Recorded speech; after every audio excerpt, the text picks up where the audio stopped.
Thank you to the signal. Welcome, everybody. I'm Jean Hoffman. I'm your host from the New England Rug Society. We welcome all of you. We have a wonderfully large crowd today for Jim Ford, and we will be pausing for a few minutes while everybody joins the webinar, and then we will get started.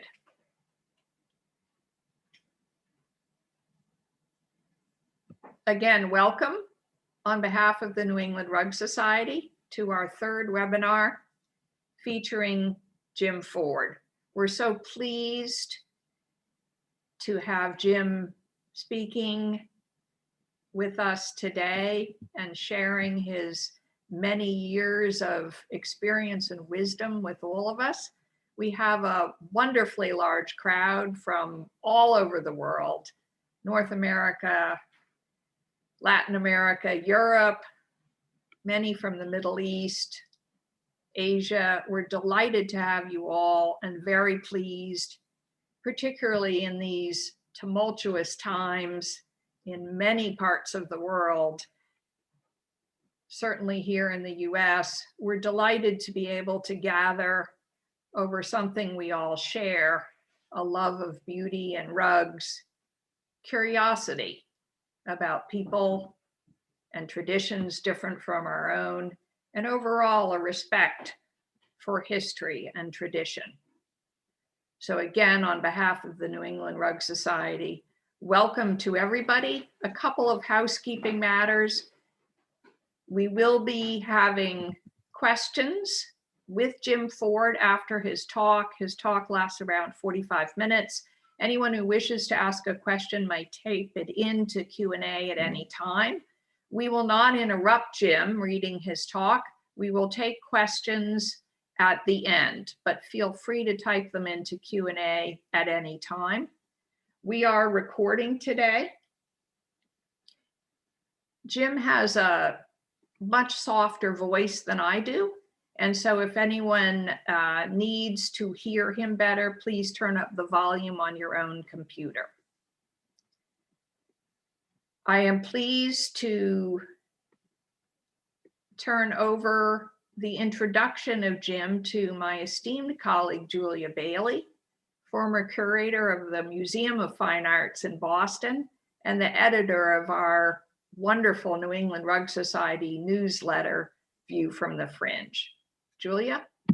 Thank you, Jean, and welcome. It's my honor to represent the New England Rug Society in introducing today's speaker, Jim Ford, who has urged me to keep my remarks about him brief, so I will.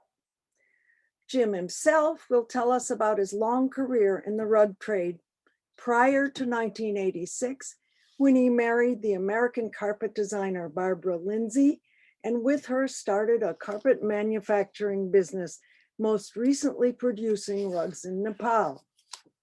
Jim is the author of two very different books, Oriental Carpet Design and The Persian Carpet Tradition. The latter volume, splendidly produced by Holly in 2019, received that year's R.L. Shep Ethnic Textiles Book Award from the Textile Society of America. And by the way, just yesterday, Holly informed Jim that there are now fewer than 200 copies of the Persian Carpet Tradition left in stock anywhere. So be advised, if you don't have your own already, order your copy soon. Jim's talk today considers a particular long misidentified group of early Persian carpets whose revolutionary central medallion designs have persisted or been revived in city, village, and even tribal rugs within and beyond Iran. Now I'll hand the preliminaries back to our Zoom host, Jean, who will cue in our speaker. I hope you'll all join me from wherever you are in offering Jim Ford a warm welcome and your rapt attention. Over to you, Jean. Thank you, Julia. And I will hand the podium, our virtual podium, over to Jim. our speaker who is ready to give his talk starting now. On to you, Jim. Thank you. It may surprise you to hear that I have worked in the Oriental carpet trade for 54 years. 54 years. Having studied German, I began as an export salesman for OCM, the London importer, in 1967, with orders to sell Persian carpets in Germany, which for much of the 20th century was the biggest market for Persian goods. In my first 3 months as a salesman, I was not allowed even to speak to a customer. I had only to study, reading books, and above all, seeing the shipments come in from Iran or from the London washing plant. Looking at every rug, front and back, its design, its materials, its color. Once I started traveling the German-speaking market, I also had the opportunity to visit the Islamic museums in Berlin, both the new museum in Dahlem and the original museum in the Museum Island in the center of East Berlin, where I was warmly welcomed by Dr. Enderlein and saw my first views of some of the old carpets. Then, of course, on to the great Austrian Carpet Museum in Vienna, where I saw one of the emperor's carpets, which is on the screen now. After 10 years of monthly trips to Germany, I was ready to write my first book, Oriental Carpet Design, in response to the owner of Thames and Hudson in London, Thomas Neurath, who simply said, "Write me a book which tells me how I can recognize the origin of a carpet simply by looking at it." The book came out in 1981 in several languages. Random House found the English title too dry. More punch was needed for American sales. So it appeared here with the much juicier title, The Oriental Carpet. Then I immediately began researching into the origins of the many designs I had documented. In many cases, you could tell a rug's origin by looking at it. But why? It took me another 38 years before I offered my answers in the Persian carpet tradition. First thing I observed was the collectors. It was in the third quarter of the 19th century that the Western world first became seriously aware of the possibilities of collecting Persian rugs of bygone days. Europeans had, of course, always been the great buyers of Oriental rugs when they were first produced. European kings had also acquired carpets by gift or conquest. King Henry VIII and Cardinal Wolsey were famous for their collections in the 1630s. The Cardinal housed 500 of them in his luxurious Hampton Court palace.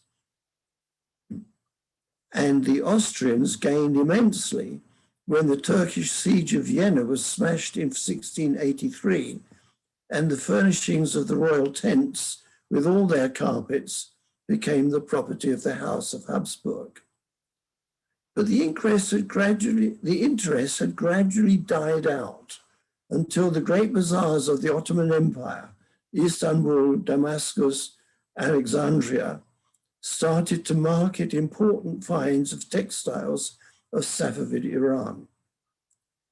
There are actually two of these emperor's carpets, one in New York, the other in Vienna, so-called because one, the New York one, had belonged to the Russian Tsar Peter the Great, and the other to the Austrian Habsburg royal family. This picture you see now is of the New York piece. At the same time, enterprising museum directors like Wilhelm von Bode, touring the Italian countryside, unearthed even older items of spectacular value. This one, woven in Anatolia in the 15th century, was purchased from him, von Bode, in 1906 by the Berlin Islamic Museum. There was no interest at that time in collecting the kilims, which are so desirable today. These became collectible at a much later date and are not the subject of my talk today. The focus around 1900 was on knotted pile rugs as collectible art. All the world's museums soon latched onto the idea of buying Safavid court rugs, like the Berlin vase carpet, the silk hunting carpet in Vienna, the fabulous compartment carpets in New York and Lyon,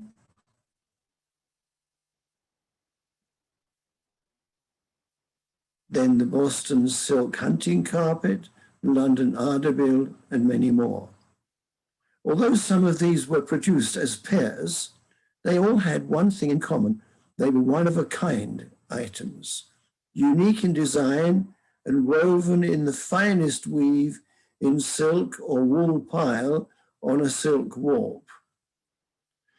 But on the market at the same time, especially in Istanbul, which had extensive restoration workshops, was a substantial group of 16th century carpets which all had variants of the same design, same medallion, same ground pattern, and same border, shown here in an archetypal piece in the Textile Museum in Washington.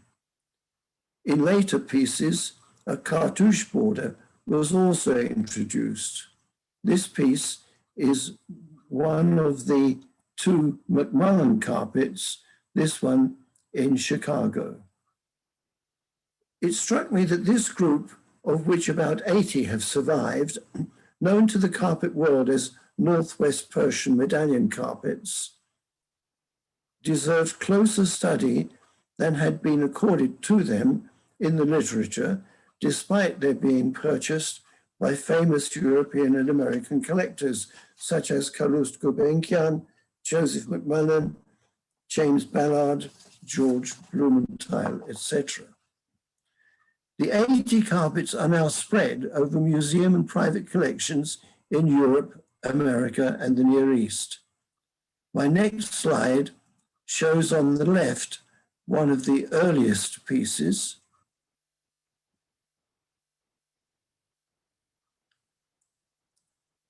perhaps woven before 1500. If you look closely at it, you can see it has all the features that you recognize in a Persian carpet, but it was in what to me looks like the most rudimentary form, which might even mean it was woven in something like 1480, but we don't know for certain the dates of these pieces. You can see that it's only a large fragment with large parts missing, a problem that applies to many of the most interesting items. The piece on the right, on the other hand, is an inferior late piece sold in a Sotheby's auction in London about 20 years ago.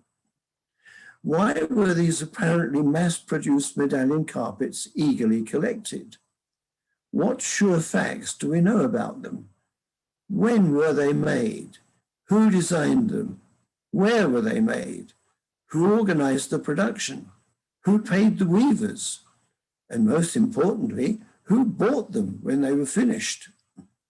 To most of these questions, we have no safe answers.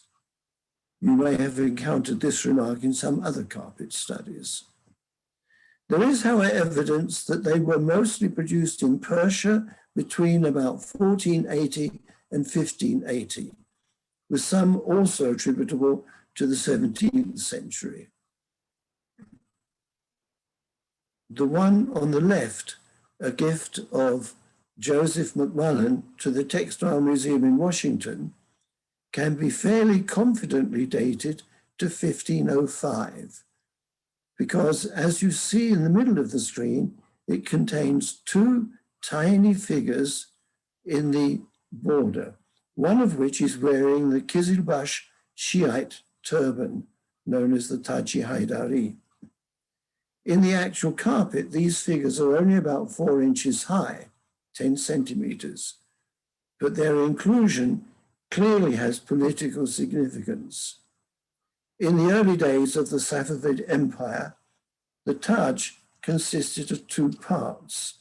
The actual white turban at the base, which was wrapped around a protruding red column signifying the 12 imams of Shiism. I mention the date of 1505 because we know from manuscript paintings that when it first appeared, the red protrusion was relatively short and swat, as you see in the painting on the left and also in the little male figure in the Macmillan carpet. Whereas later on, the red column became much narrower and rather pointed, which is the shape best known to us, which you see on the right. The manuscript on the left was written in 1505, the one on the right not until about 1530. This means I'm fairly confident that 1505 is the right approximate date for the Macmillan carpet in the Textile Museum. Going back to the previous slide, you can see this carpet again on the left.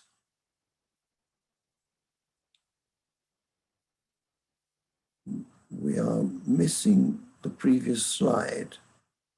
That's it. Again, with the little Shiite figures.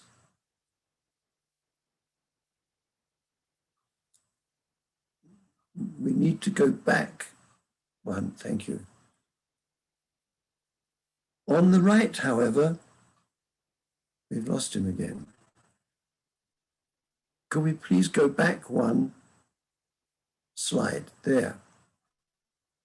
So on the left, you have the Macmillan carpet, and then on the right is a carpet that seems to be from the end of the 16th century, in this case preserved in the Bardini Museum in Florence. There is another point to make here. The 2 photos of the Taji Haidari show how the fashion of dress developed between 1505 and 1530. If we look again at the 2 carpets,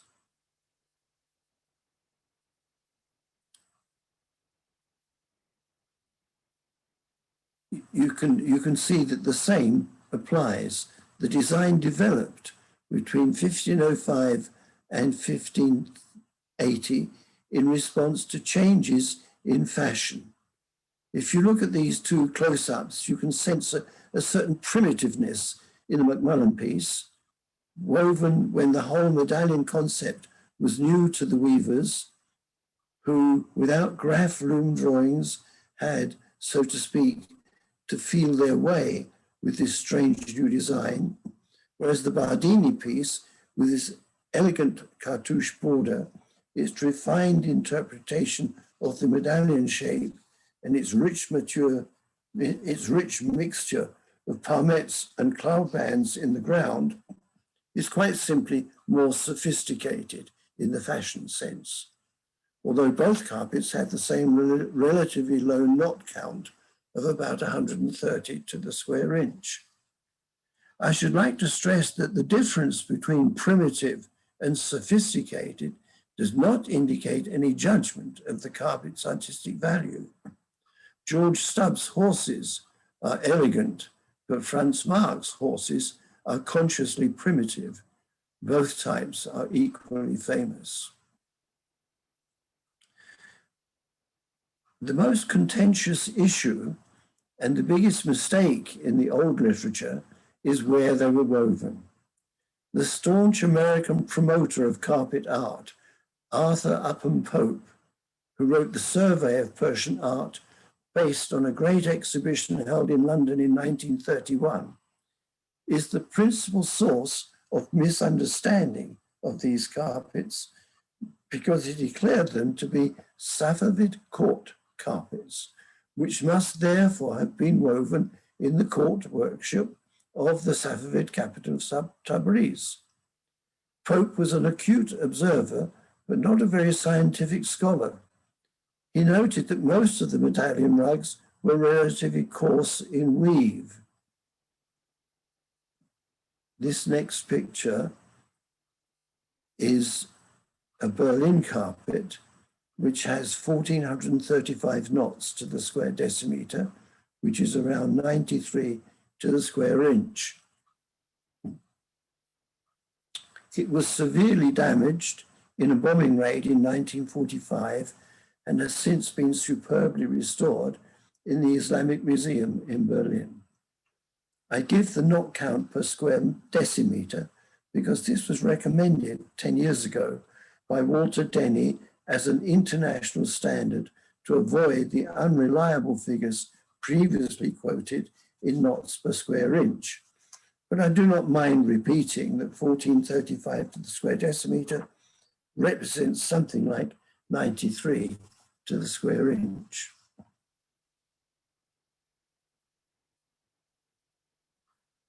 The coarseness of the weave is clear from this close-up. It is about the same as a modern Shiraz rug. Note also, by the way, the red cloud coil inside the black edging to the medallion, to which I shall return later. But Pope also notes that they all, without exception, were woven with the Persian knot, also known as the asymmetric knot. But he never mentioned the fact that the Persian knot has never been used in Tabriz. I asked Charles Grant Ellis about this. His reply was that the court carpets were produced in a traveling road show. Pope suggests the Shah imported to Tabriz weavers from elsewhere who brought their own traditions with them, but he makes no mention of the knot at this point. It is, of course, possible that the Shah could have had carpets woven in the royal workshop in Tabriz with Persian knot weavers imported from Isfahan.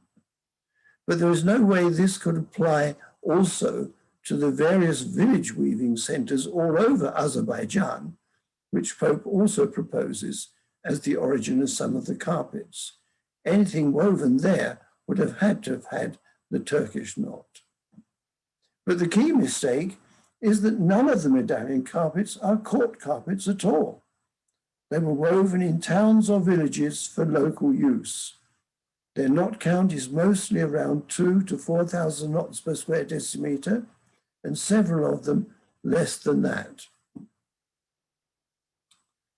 This next one in the De Young Museum in San Francisco has 1,370, which at less than 90 to the square inch is even coarser than the Berlin piece I just showed you. The Emperor's carpet, which we saw at the beginning, has well over 5,000 to the square decimeter. The all-over compartment carpet in New York has 8,500. The Boston hunting carpet has over 10,000. Most of the court carpets are woven on a silk warp. In the 80 medallion carpets, there is not a single trace of silk. Next, I show you two exceptional early medallion pieces. One in the V&A, which is on the left, the other in the Borough Collection in Glasgow. They both feature a cloud collar medallion with an exquisite multicolored layout of the lobes of the medallion. There is no doubt these were not court products, but woven nevertheless to an extremely high standard of design. The explanation is inescapable. The very number of surviving examples shows there was a large commercial production, some of it of superb quality, some of it less, quite distinct, all of them, from the workshop production of the royal court. Michael Francis once told me he thought maybe thousands of pieces were woven. If we accept this analysis, where were the Persian knot manufacturers working to such high standards, and who owned them?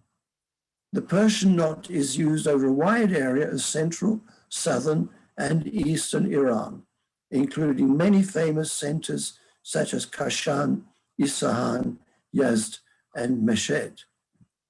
Some help is here given by the design itself. The major features of this are, firstly, the medallion shape. Derived from the Chinese cloud collar, which was widely included in the dress of Persian notables around 1400. On the top left, you see a typical medallion from one of the early carpets, and below it, an original Chinese collar preserved in the V&A. On the right, two of several manuscripts which show real or imaginary princes with this collar on their clothes. For this reason, they're called cloud collar medallion carpets.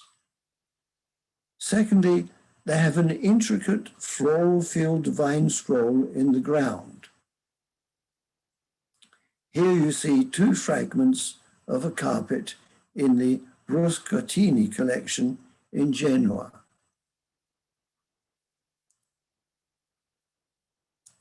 Then, thirdly, a geometricized border elaborated from the split-leaf arabesque, beautifully illustrated by the same motif in purely curvilinear form in the guard stripe of the Ardebil carpet. This is shown here in Stebbing's hand-painted print of the V&A carpet. The form used in the medallion carpets themselves is rectilinear and is shown in the version at the bottom of the screen now. The source for this design material has to be the manuscript workshops, the royal kitabkhanas found all over Persia. The features are most strikingly found in the kitabkhana of Shiraz, one of the major centers under Timur's grandchildren in the 1420s, and flourishing again under Pir Budak after the capture of Shiraz by the Turkmen rulers of Tabriz in 1452. Here are some Shiraz manuscript elements created between 1410 and 1460. First, the frontispiece of a manuscript of 1410.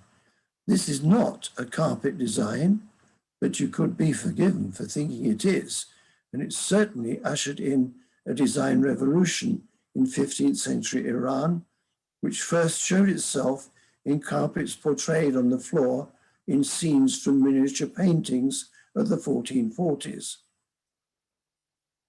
Then, three illuminations from a Shiraz manuscript of 1432, showing the artist's love of the cloud collar shape. Next, a fascinating detail. The Shiraz manuscript artists loved to decorate the centers of their frontispieces with a ring of Chinese cloud motifs. And this idea was adopted for the outline of the medallions and for some of the motifs in the ground of the medallion carpets.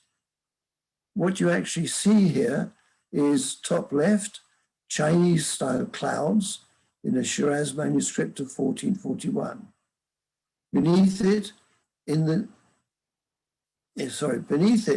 central motif from a Shiraz frontispiece of 1459, outlined with a coil of clouds.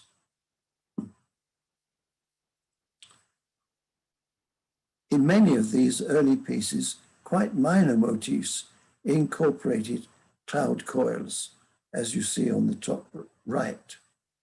And bottom right, the typical edging of the outside of a carpet medallion.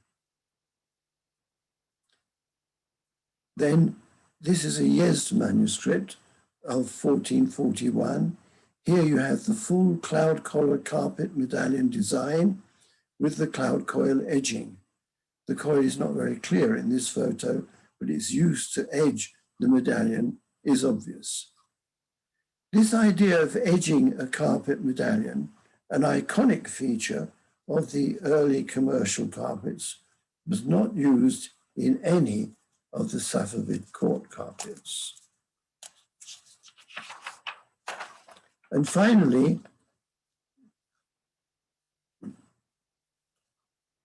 a 1459 Shiraz work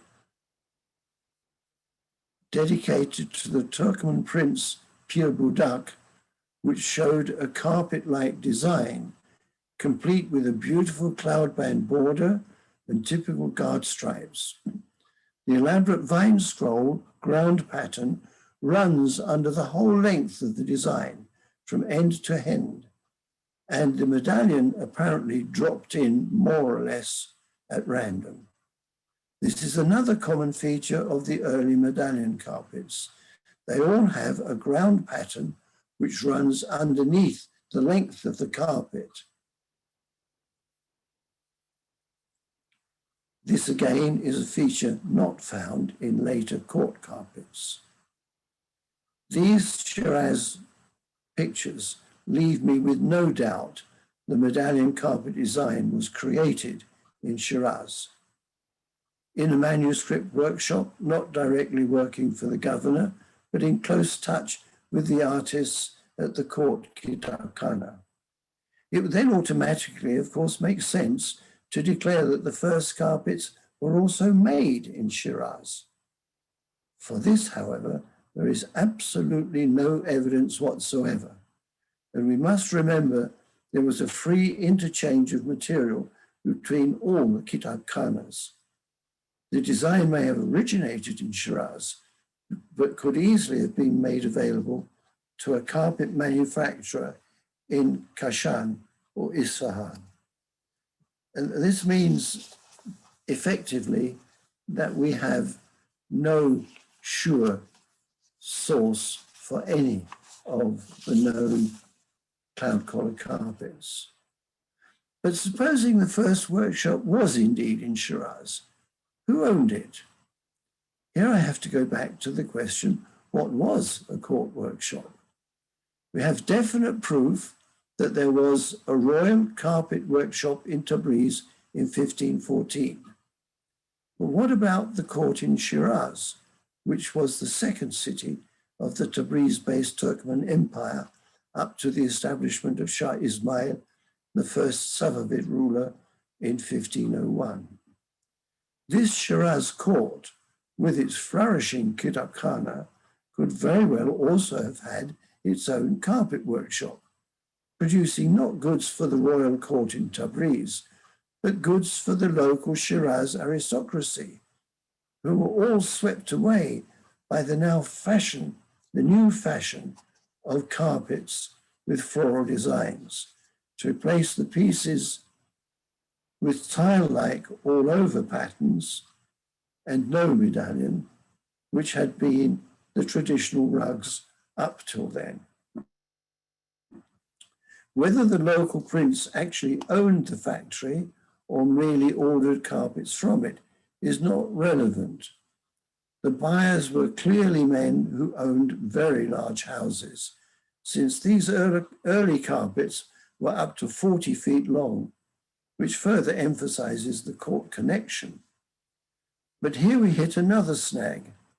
What relationship would this fashionable new provincial commercial medallion design have to the real court carpets in the royal palace of Tabriz?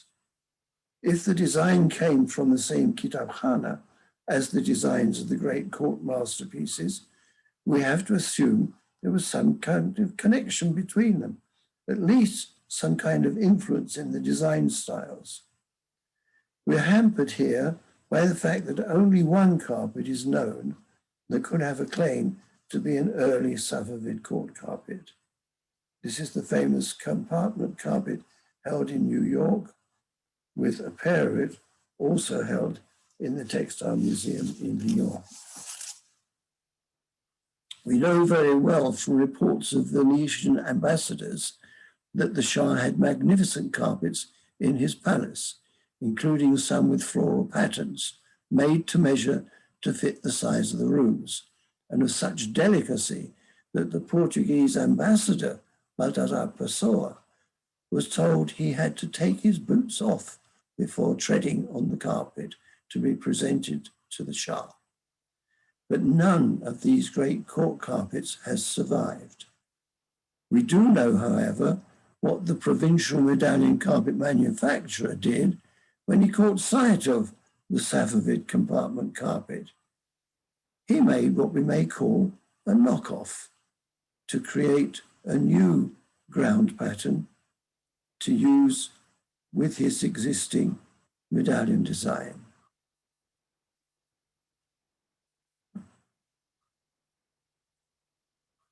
For a series of made-to-measure medallion carpets, probably for courtiers who had also had a sight of the Shah's compartment carpet. But if these pieces are copies based on a court carpet, might all the medallion carpets be examples of commercial plagiary? Here too, we have one possible clue in the extant material. This is the vine scroll ground pattern of the 1459 Pir Budak carpet design manuscript, and beside it, the vine scroll of one of the early medallion carpets. Could the extremely fine manuscript pattern reveal what the court carpets actually look like, while the medallion carpet is a simplified commercial version? Walter Denny enjoined me to keep to reasoned hypothesis and not wander off into speculation. The problem is that when sure facts are scarce, one clutches at straws, which can only be called speculation. Sorry, Walter. We should move on. I have answered some of the questions about the origin of some of the designs worth collecting. On this subject, there are two distinct,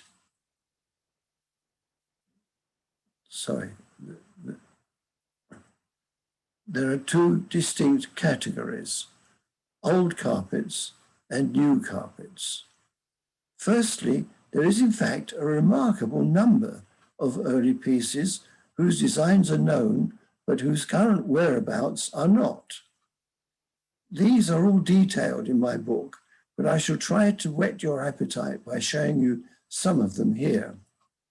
Perhaps the oddest one is this: pretty ugly and in poor condition, particularly because the central medallion is completely missing.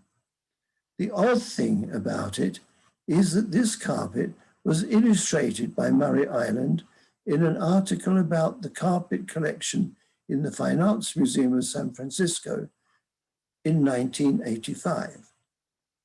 But since then, the museum has simply lost it. It is admittedly only 25 feet long, making it quite easy to overlook, of course, but no one in San Francisco has any idea what might have happened to it after it was photographed for Murray's essay. It may not be a prime article, but it certainly seems to be one of the originals, so it is one worth collecting if you can find it. Several others are listed in my book. The most obvious are the ones secured by Russian forces from the Berlin collection at the end of the war. There's no suggestion they were destroyed, simply carried off to Russia and never yet seen again in the West. Here are two of them.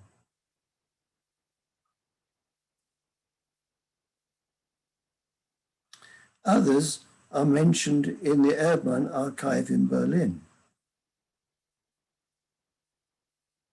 The one on the left here was published by Julius Orendi in his book with the provocative title Gesamtwissen, which roughly translated means all you ever wanted to know about antique Oriental carpets.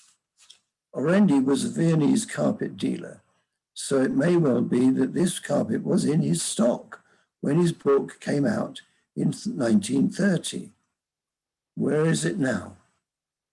Waiting for some collector to find it? Is it lurking in some private collection?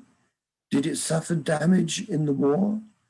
Since it is a pair of the Textile Museum piece shown next to it, it should certainly be very well worth collecting.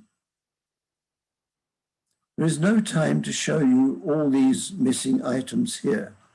Full details are given in my book, including well-known pieces which have been sold to private buyers at auction in London and could come back on the market at any time.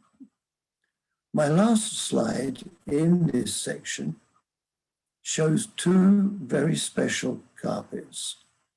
On the left, what is clearly, unfortunately, not a very clear picture, but it is clearly a magnificent fragmentary masterpiece published by Pope in the Survey, and which was shown in the 1931 London exhibition as the property of the great art collector, Prince Yusuf Kamal of Egypt.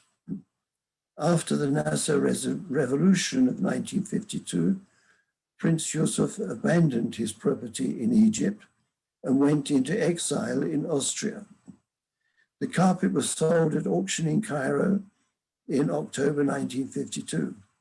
It has not been heard of since. Would again be very valuable if it came to light again. The piece on the right is another great puzzle. The colored section in the photo is what was published by Pope in the Survey. It was attributed to Count Bukoy in Vienna, and the Count was mentioned again by Erdmann in 1966, when he illustrated a pair of it, which was destroyed in the war. I myself hunted for this piece. I could find no one in Vienna who knew anything about it. I managed to visit the Count's ancestral castle at Rosenberg on the Vltava in Bohemia, but drew a blank here too. Hunting does not always lead to gathering. So there are treasures to be had, but before you rush off to buy one, remember there will be rich collectors from the Near East on the market too. Secondly, there are rugs worth collecting which were woven in the 19th century, which frequently appear in the European auction houses.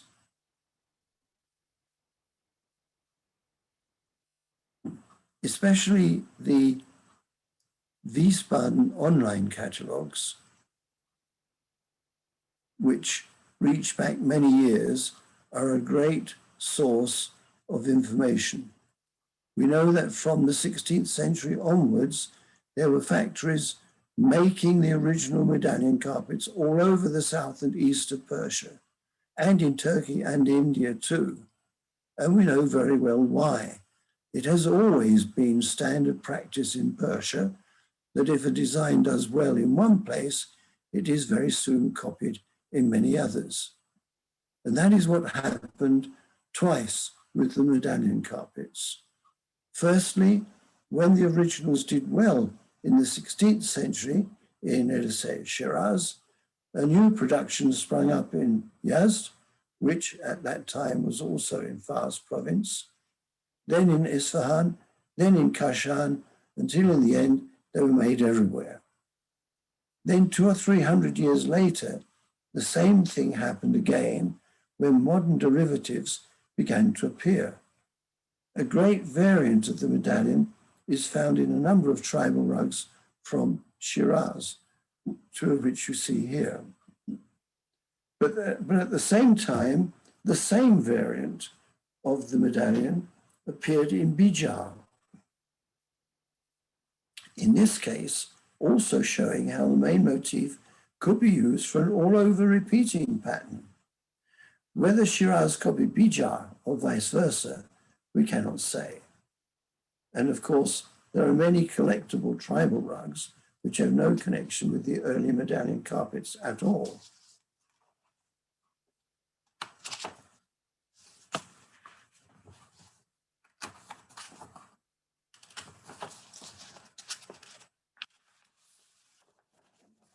But today my focus is exclusively on the designs derived from the 16th century originals. And to get to this point, at least 100 or 200 years went by from 1600 to 1800, during which the derivatives were developed. Regrettably, our surviving material from this period is so scant that we can have only a few hints of how it happened. Most importantly, we can see that as the medallion designs percolated down into Persia's village folk art, it was usually only one of the design features which got copied, the medallion itself or one of the border patterns, and only very rarely the ground pattern. Here is a rare example of the border being copied in a Herries carpet. The question for you hunters and gatherers out there is which, if any of these derivatives, are worth collecting. When the Macmullans and Rothschilds were collecting over 100 years ago, they did not distinguish directly between court art and non-court pieces. They were probably all thought of as Safavid court pieces, and the only criteria were their beauty and market value. Maybe the same criteria apply today, but we can look for clues. Derivatives of the early medallion carpets were made in just about every village in Persia, but the place that really drove the development was Bijar. 3 Bijar rugs on the screen now. One deciding factor is how subtly the original Safavid material has been reinterpreted, with the shape of the medallion often being the key feature. More Bijar medallions are on the screen now. Some of these have a distinctive cloud collar shape. In others, the weaver's imagination has run riot. And here's an example where only the blue escutcheon of the medallion has been reworked. From these, you can see that closeness to the original is not critical. It's the beauty of the derived product that counts. But look at this Bijar. It was in the Ripon Boswell auction in Wiesbaden just 1 month ago. It was estimated at a price something around $3,000. The derivatives are still going strong, whereas most Bijars have the Herati pattern in the ground. This one contains many elements found in the ground of several of the early medallion carpets, including the somewhat coiled edging to the corner pieces and variant forms of paired split-leaf arabesques in the ground. It seemed to me so close to the early pieces that I called Detlef Malzahn to ask whether it should be dated 1800 rather than 1900 or 1920. He was quite clear. The presence of really old design elements does not in itself prove the rug is really old. Since it has a cotton warp, it cannot have been woven as early as 1800. So it is not a derivative rug developed as part of the Bijar folk art tradition. It was a commercial design based on the photos of the early carpets, which had been published after 1900. As it turned out, the collectors at the auction proved to be very circumspect in their evaluations, and this rug did not sell. It is worth noting here that unlike the 16th century originals, all these rugs are woven with the Turkish knot. It is not true, as has sometimes been suggested, that you can only use the Persian knot for curvilinear designs. The Turkish knot weavers of Bijar and all the areas to the north, including the Caucasus, all succeed in recreating the curvilinear shapes of the Persian knot originals. The same applies to other Turkish knot areas, such as the so-called Bakhtiyar rugs of the Chahar Mahal and the genuine tribal Bakhtiyars of the southwest, and also to Karaja in the north, such as you see on the right here. I cannot leave the question of collectible rugs without mentioning the Kashan suburb of Muhtasham. There is a wide range of derivatives from the whole of Central Persia, especially of Saruk and Ferahan, also of Kashan.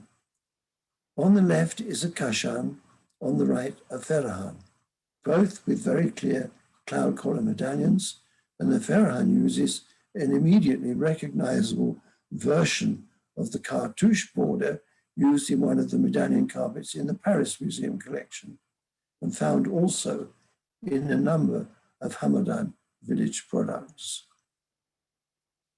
Edwards, in the Persian carpet, relates how the weaving industry was revived in Kashan in about 1890. A wool merchant, faced with a stock of Australian merino wool imported from Manchester, which he could not sell, remembered that his wife was from Ferahan, where she had been a skilled weaver. He set up a carpet workshop in the Muhtasham Avenue, just outside the bazaar of Kashan. The designs she wove with this ultrafine wool had a distinctly Ferahan-influenced style.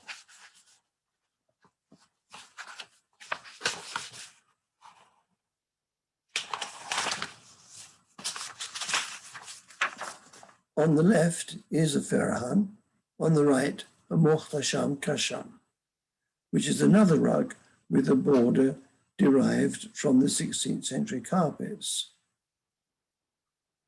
Here are two more pieces. A Kashan sold recently by Udo Langayer's Austrian auction company with a Ripon Boswell Ferahan next to it.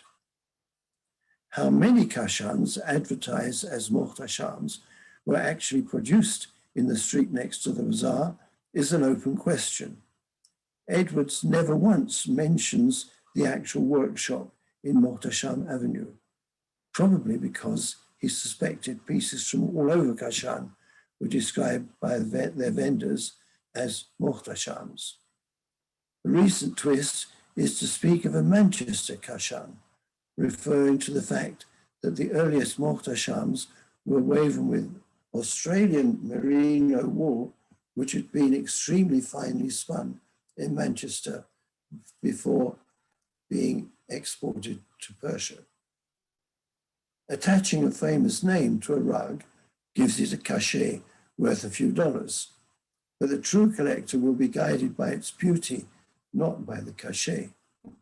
The same applies to the name Garus or Gerus for a Bijar rug. Gerus is simply the Kurdish word for town or district. So every Bijar rug is a Gerus. Gerus just sounds more valuable than Bijar in an auction catalogue. I mentioned the Caucasus. We should not forget that this area was part of Safavid Persia, and here too, the modern collector can find pieces close in character to the 16th century originals. particularly now that Caucasian rugs, neglected by the market in recent years, have now staged a comeback. Again, fashion comes into play.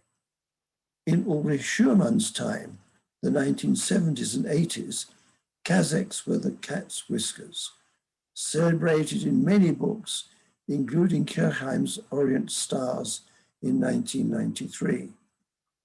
But then the fashion changed, and the strong colors of Caucasian village rugs were thought to be lacking in finesse, and collectors hyped Central Asian Turkmen products instead. These too are now beginning to go out of fashion, and the Caucasians are back. In Udo Langauer's October auction in Vienna, out of a total of 168 rugs, 46 were of Caucasian origin, including this so-called eagle Kazakh. With the typical cloud collar derived medallion at the center, another piece with a traditional cachet name, although no one actually knows where they were woven. Finally, I should like to point to another northern region worth investigating, Heres. Here we enter what the Romans called de gustibus non est disputandum, which means you cannot argue about taste, which always affects choices and values. Even in the medallion carpets, which I show in my book, there are questionable items. This piece of uncertain origin is remarkable, but remarkably beautiful or remarkably ugly. I also feature a spectacular Heres carpet, striking and outstanding, but subtle or just clumsy. The collector must decide. But Heres is worthy of study for another reason. Edwards writes, I quote, "I'm not sure of any Heres carpets which may be ascribed with assurance to a period before 1800. The design which dominates the Heres production is, however, clearly a derivative of the cloud collar medallion group, even more obvious in the curvilinear variant used in the village of Ahar, about 20 miles north of Heres itself. The question is, where before 1800 did they get the design from? This is where you should start hunting for collector rugs of exceptional value. Balpanar and Hirsch illustrate a number of East Anatolian rugs, which are obvious copies of Persian 16th century originals. But one of their pieces, which they date to the 17th century, has a cartouche border clearly copied from a Persian medallion carpet. But it also has a medallion, a derivative in the same sense as we've seen in Bijar, but in this case, exactly the shape used in Heres. It prompts the question, is this really an Anatolian piece or one woven in Western Azerbaijan, which abuts Eastern Anatolia? Is the origin of the Heres design to be sought in Anatolian or Azerbaijani work? Arise, ye hunters, and gather ye rosebuds while ye may. Thank you, Jim. I'm sure I'm not the only one who will be inspired by your talk today to delve further into your book this evening, which is your most recent book published by Holly, and really splendid and beautiful, whether one is a scholar or just an interested rug lover. So we do have time for just a few questions. And this first one, the audience member expresses appreciation for your talk and asks, what is the importance of the trade with Persian rugs and carpets nowadays in the world? How much interest are you seeing out there in old Persian rugs these days? And from whom does that interest come from? Museums or private individuals, collectors? I cannot answer that really clearly because I am not a trader these days in Persian goods. My only carpet connection is with Nepal. But obviously the limits on import of Persian goods into the United States has an unfortunate, undesirable effect, which we hope will soon disappear. But I can't really tell you what the strength of this trade now is. Thank you. One member of our audience wishes to point out that there is documentation to show that rugs from Shiraz were being imported into Egypt in the 12th and 13th century, according to some Ginza documents. Do you care to comment? Well, this is certainly true. It is mentioned in my book quite clearly. I don't remember the precise details, but mainly because a rich person's house in Cairo was vandalized or raided by a band of robbers, and the fact that the rugs there were from Shiraz is specifically mentioned in the report of this looting process in Cairo. There are other references to Shiraz, but all of these things are very difficult to be very precise about. For example, Ghazan Khan, one of the last of the Ilkhan rulers of Iran, when he built a new palace, had it completely carpeted with rugs from Shiraz. But people will say, well, if he was in Tabriz, why would he bring the rugs all the way from Shiraz? Either they weren't making any in Tabriz, or the ones in Shiraz were so famous that he preferred them. But this, of course, is all very imprecise when it comes down to actual details. Thank you. Here's where I betray my ignorance in relaying a question with respect to pronunciation. What is your idea about saying Gushko carpets? I may not be saying that correctly. They have a medallion, the questioner says. What is the name again? I didn't catch that. Saying Gushko. I've never heard of Gushko. What is it? How is it spelled? S-A-N-G-U, S for Sam, H. Oh, not Gushko, Sangusko. Yeah, well, that is.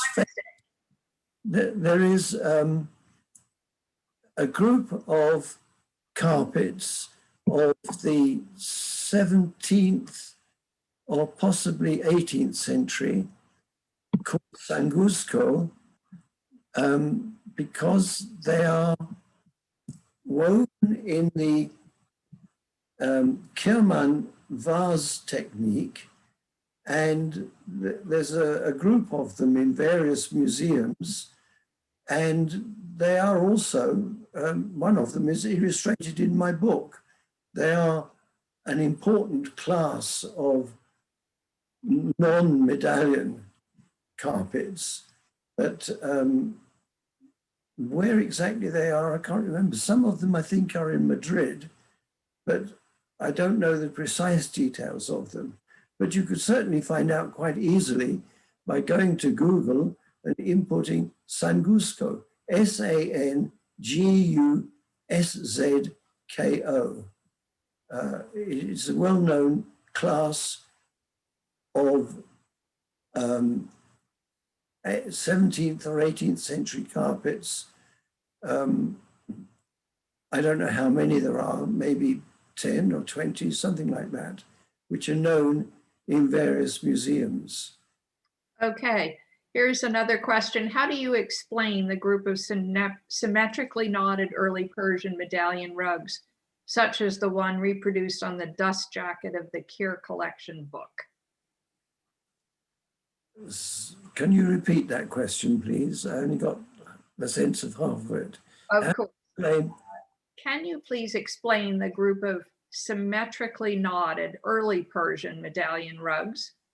The example given is one reproduced on the dust jacket of the Keir collection book. I don't know what those rugs are. There are known Turkish knot rugs. One of them is illustrated in my book. There are two of them in the Carpet Museum in Tehran. But there is some problem with these because some people say they're not genuine carpets at all, that they're fakes. But that's very difficult to determine. And why do you think there are no more court carpets left? Well, there's a good reason why the court carpets have gone. They were all silk, very fine, and they have simply worn out because they're silk. The carpets were stolen from Tabriz by the Ottomans after the Battle of Chaldiran in 1514. And they will undoubtedly, if they were going to steal carpets, have stolen the fine silk carpets, which were world famous. But silk carpets as old as that have simply not survived. There are none that I know of from anywhere which are all silk and are from that period. Next question. Sorry, there is one other thing. There is, in addition, a silk rug woven in Tabriz with the Turkish knot from about 1580. That's referred to in my book as well. So that the fact that there was production in the Turkish knot in Tabriz can be assumed to be correct. It just doesn't apply to these Persian knot carpets. And why do some of the early carpets feature spandrels and yet others do not? Do you think the carpets featuring spandrels are earlier carpets or later carpets? No, you can't tell. You often have pieces which seem to be exactly identical, yet one has a spandrel and the other one doesn't. There's no obvious reason why the various pendants from the medallions should be there or not. Some of the famous pieces with cloud collar medallions have no pendants of any kind. Some have 2 pendants, some have 3 pendants. But there's no obvious reason why. It's just the way they designed it. No clear explanation and no sense that this group is this group and that group is that group. The question of whether the medallion has any pendants or not does not seem to be a distinguishing character of any particular group. And could you comment, are there any remaining Timurid carpets?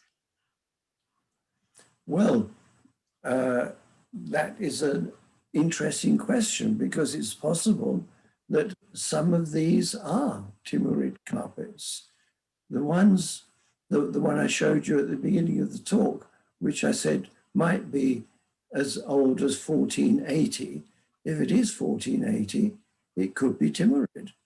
it could be Tabriz of 1480, but not in the sense of woven in Tabriz, but part of the Turkoman Empire of Western Persia in 1480. And indeed, there might be as many as 10 of these which might be Timurid. And I think John Thomson, who is very clearly one of the leading experts on the subject until he died recently, he claims that the compartment carpet, which I showed you as being in Lyon and Paris, he thought that that also was quite likely to be Timurid rather than Safavid. But as always, we have no clear evidence, and therefore it is speculation. Another question, is the cloud collar or cloud coil medallion totally absent in modern Persian carpets? Oh no, there are loads of medallions which are clearly derived from the cloud collar shape. Even that bijar which didn't sell in Wiesbaden, it has a clear cloud collar shape to the medallion. And would you be able to comment on the sources of the dyes for those early medallion carpets? There can be no doubt that they're all vegetable dyed because they were all woven before synthetic dyes were discovered. There is one carpet or a group of carpets which is illustrated in my book. The carpet I'm thinking of is in Hampton Court Palace in London, and it has a lilac shade. And when you look at it, you think to yourself, how did they get that lilac shade? And the answer is that you could use madder to get lilac or cochineal to get lilac by adding some other ingredient. I can't remember what it is now, but the details of that are clearly given in my book. And I think it applies to several carpets which are known in various museums. There's a group, a section in the book, I think it's a section that has the famous Kuwait carpet, as well as this Hampton Court one. The Hampton Court one used to be called the Rainey Rogers carpet because that was the name of the owner when it was shown in the London exhibition in 1931. So we can say for sure that this dye stuff was used or that dye stuff was used. There is a particular case where the use of cochineal, which was very expensive, indicates that the carpet in question was clearly made for a very rich patron, whereas others, if the same type, have madder as the ground, which is a much cheaper dye stuff. So there are some indications about the dye stuffs used, but they were certainly all natural and will have included madder for the red normally, but sometimes cochineal, and then sometimes variants which were created to give a lilac shade. But they're all natural, no question at all about that. One last question, if we could go to slide 27 in your talk. Slide 27 shows several textiles from a manuscript page and a member of our audience wants to know, what is the origin?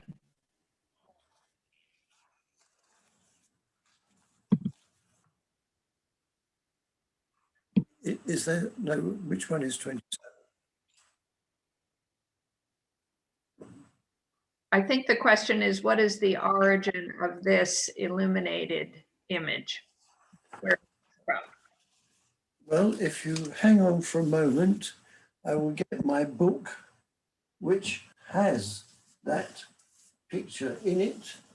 And I think it's figure 6 in the book. Let's get it 100%. Jim, you should be able to see it on the screen now. This is image 27. Yeah, I can see it, but to tell you what it is, I need to look in my book where it is illustrated with a caption which tells you what it is. It's my figure is figure 8 in my book. And it says it's a Herat manuscript of 1494. Thank you. And thank you, everyone in the audience. Thank you especially for Jim for such a wonderful and interesting talk. I'm sure not only our New England Rug Society members, of whom I've seen remotely many, but also our guests join Julia and myself in thanking you. And we end on a reference to your most recent Holly published book, and anyone, of course, is encouraged to learn more from your book. So thank you on behalf of the New England Rug Society. Thank you very much. We do have another webinar coming up with Alberto Levy in February. And we will invite everyone who has joined this one to join our webinar with Alberto. So again, thank you, Jim Ford. Thank you for inviting me.